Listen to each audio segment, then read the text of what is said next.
Welcome to Hood Champion Boxing Sports. In boxing, you find a way to win, you find a way to lose. So the argument about boxing and about the future of boxing, it rests in a conversation about fighters' purses and how much money fighters were making, are making, and going forward, what some people feel fighters should make. Now, I'm going to tell you, I'm of the mindset that fighters should make as much money as possible, okay? But I'm trying to see what makes sense.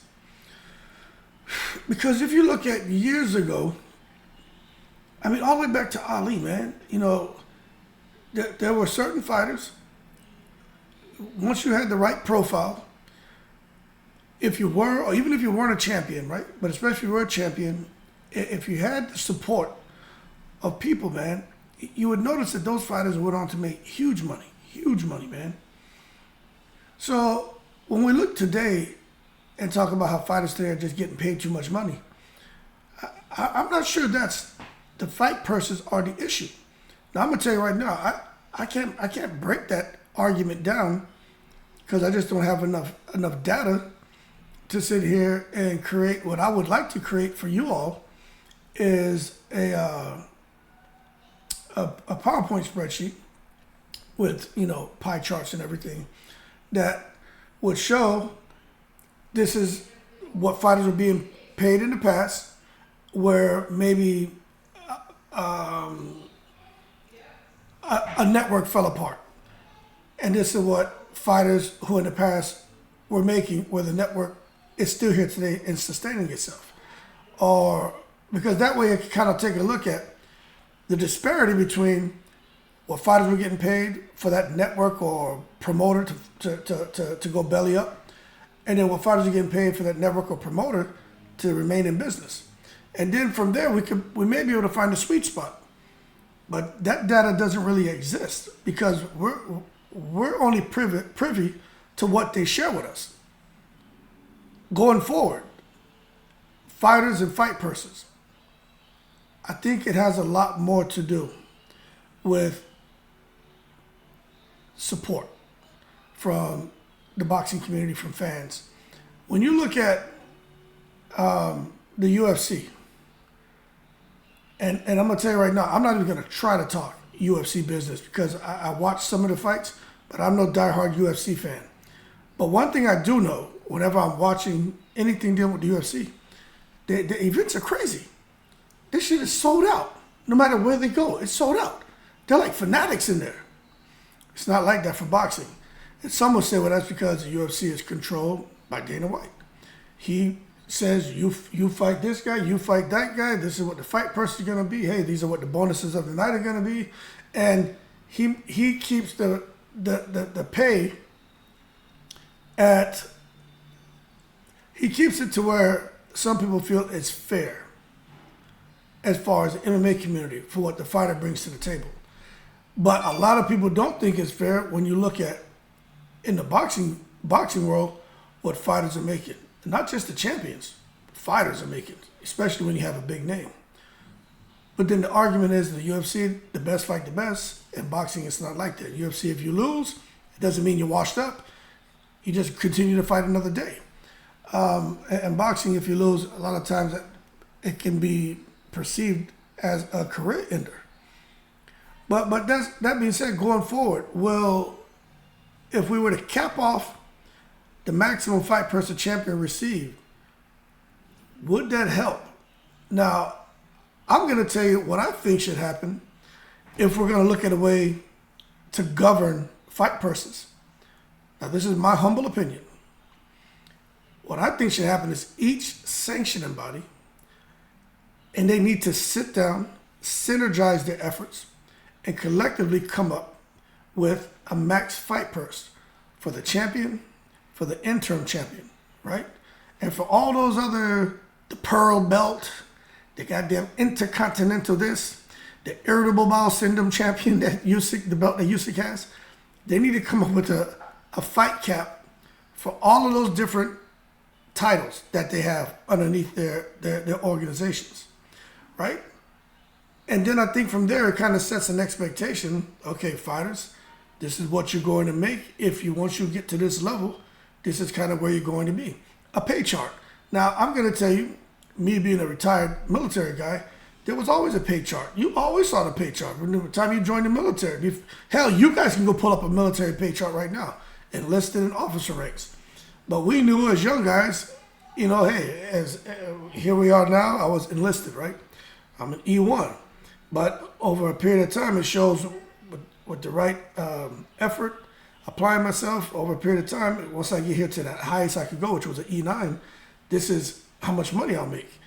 And that is motivation for some people to make sure that they were the most effective at their job and exceeding expectations. I'll leave it as that. So fortunately for me, I went pretty far. But if they had something like that for fighters, I think that could be very motivating. But with the guys who are like the present day guys, that shit ain't gonna work. Because they're already like, they're gonna be like, hold on a second. But going forward, this next generation that's coming up, that's where you see the turnover take place and guys starting to understand, well, this is our reality. And people talk, oh, well, no one's ever gonna box again. No, that's not true. They'll keep boxing. That's like, if that was the case, nobody would be fighting in the UFC. Everybody would be coming over after the contract's up to boxing. That's just not the case. People are gonna go where their heart is, right? But I think the way to caveat that and to make it very attractive for fighters is to really push the endorsement deals, really try to help market them better, help build their profile better. It doesn't really seem like promoters really care too much about building fighters outside of boxing. That seems to be something that has to be done independently. And if the fighters aren't good at that, they just, fall on their faces.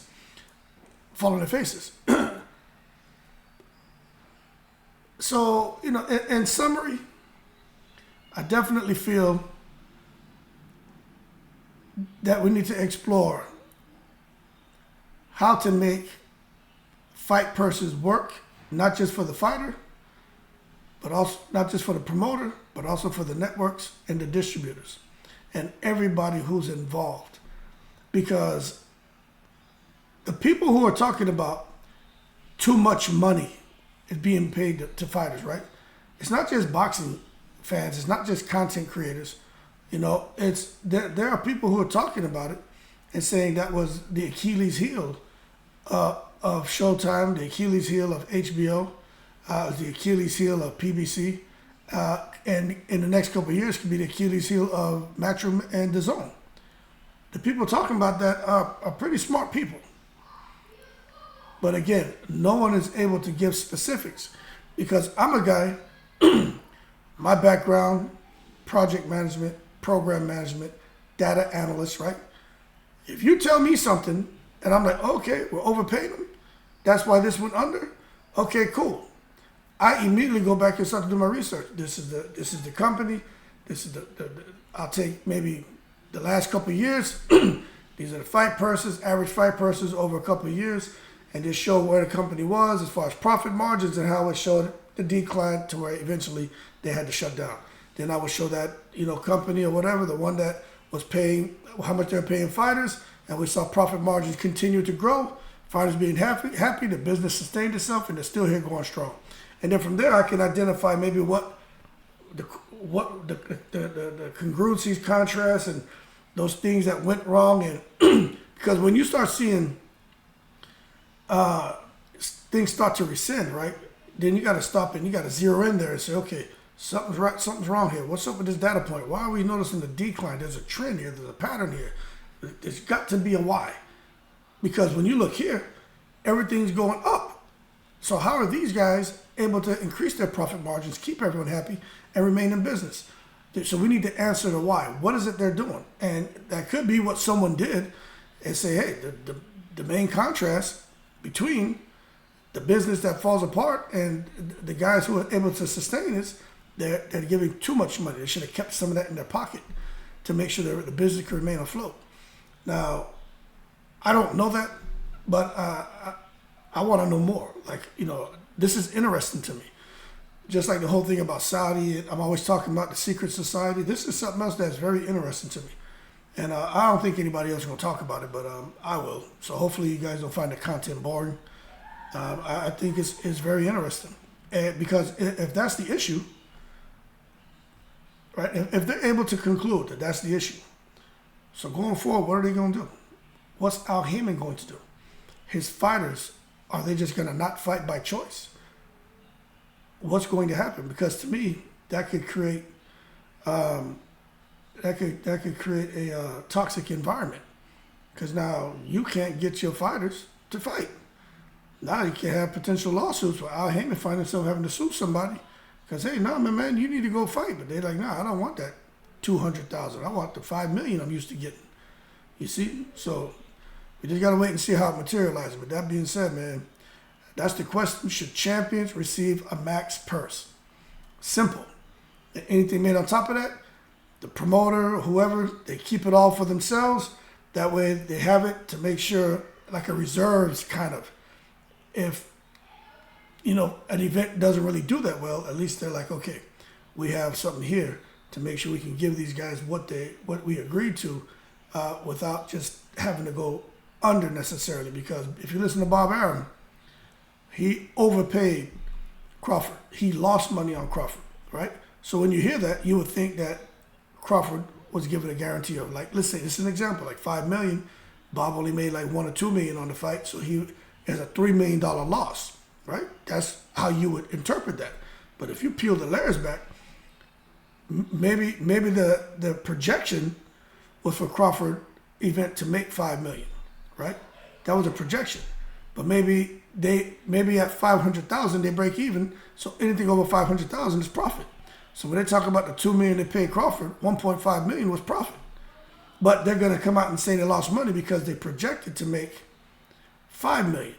You understand? So that $3 million that they're talking about they lost, that's from a projection when they actually were in the green. You gotta watch how they do this shit, man.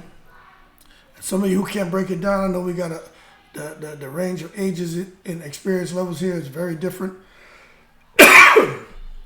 But try not to poke holes at what I'm saying. Try to understand what I'm suggesting and recommending, and try to think outside the box. Don't just accept this bullshit they're telling you. Stop and try to critically analyze it and try to make sense of it. And you'll see, once you start your data mining and you start figuring things out, man, doing your research and understanding the explicit information that's out there, man, you can get pretty damn close to what the truth is and pretty damn close to what the problem is. But right now, I'd have to do a lot of extensive research because I'm sure the data's out there. But boy, I don't know if I got that much time. But anyway, y'all keep cool. More to come on this in the breeze.